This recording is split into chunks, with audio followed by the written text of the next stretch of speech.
تو میرے بھائی اس سے یہ پتا چلا کہ ہم اللہ کے ہیں اور مسلمان کے علاوہ کوئی بھی اللہ کا نہیں.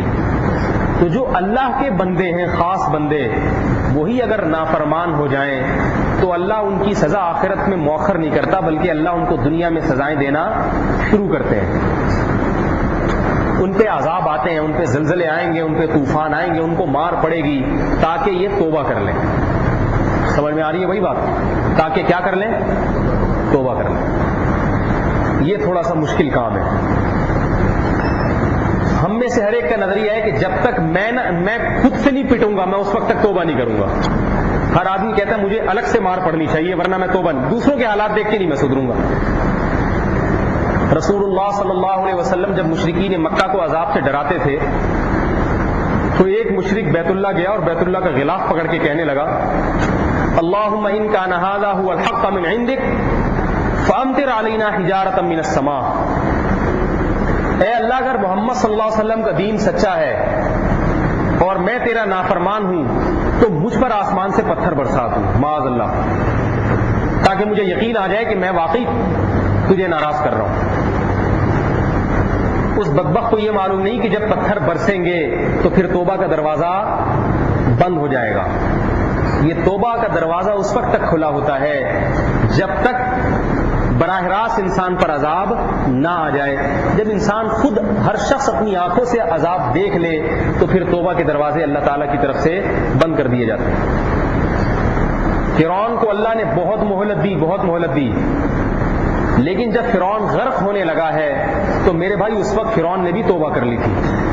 کی تھی یا نہیں کی تھی؟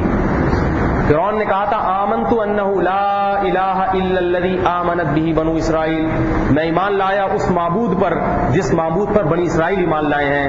اللہ نے جواب میں کیا فرمایا؟ آنا، اب سوال کیا کیا اب تو توبہ کر رہا ہے؟ وقد عصیت قبل، فرمایا اس سے پہلے تو ساری زندگی تو خدا کی نافرمانی کرتا رہا ہے، اب تیری توبہ قبول نہیں ہوگی.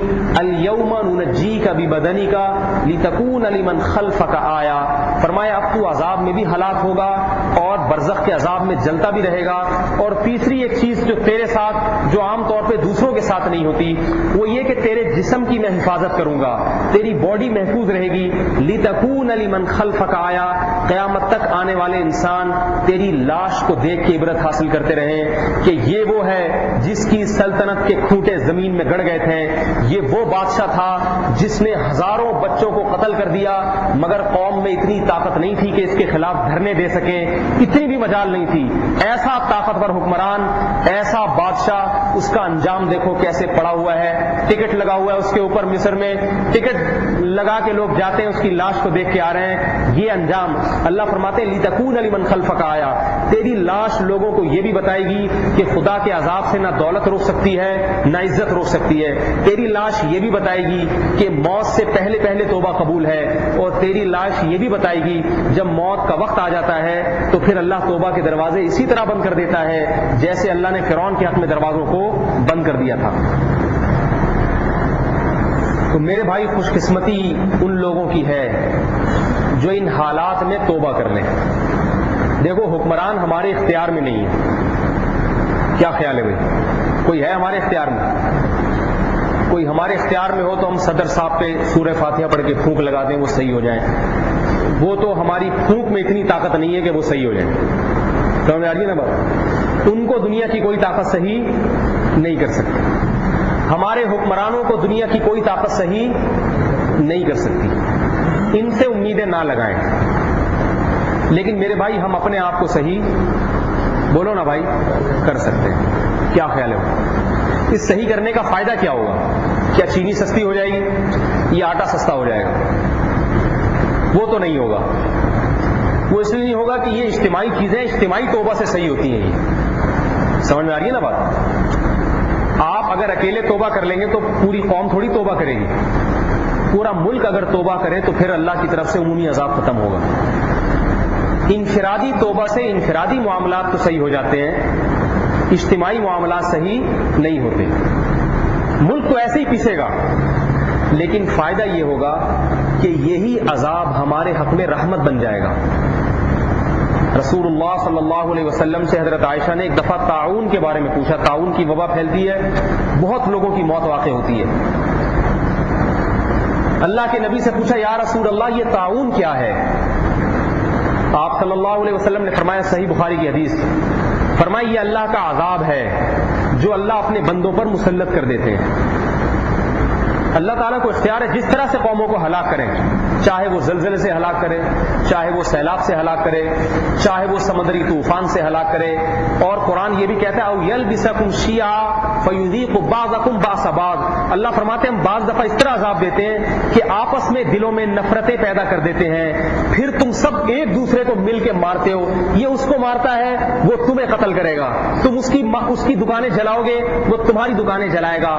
یہ بھی عذاب کا ایک ایسا طریقہ ہے جس کا قرآن نے واضح لفظوں میں ذکر کیا ہے. دل بھی کس کے اختیار میں ہے؟ اللہ کے اختیار میں.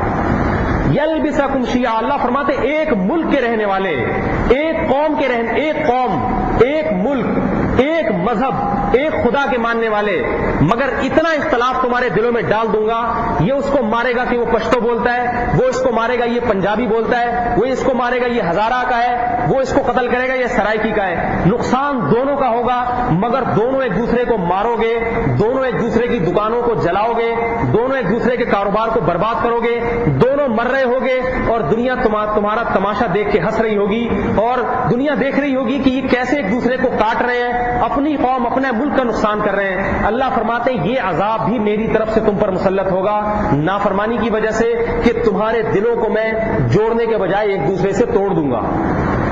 صحابہ کے دل ٹوٹے ہوئے تھے, اسلام کی برکت سے اللہ نے ان کے دلوں کو جوڑ دیا.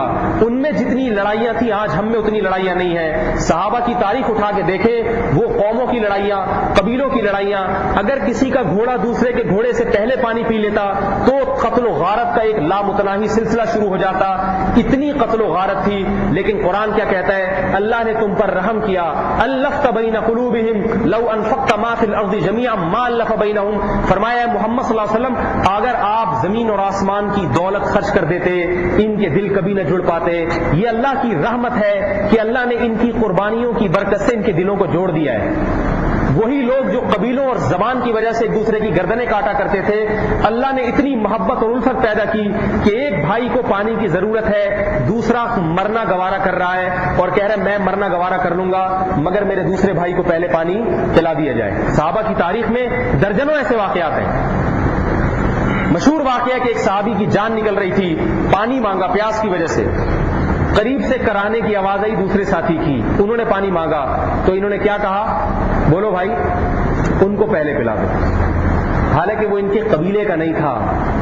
سلمان فارسی رضی اللہ تعالی عنہ میدان جنگ میں اپنی قوم سے خطاب کرتے ہیں, فارس سے کہتے یا اہل فارس انا رجل منکم.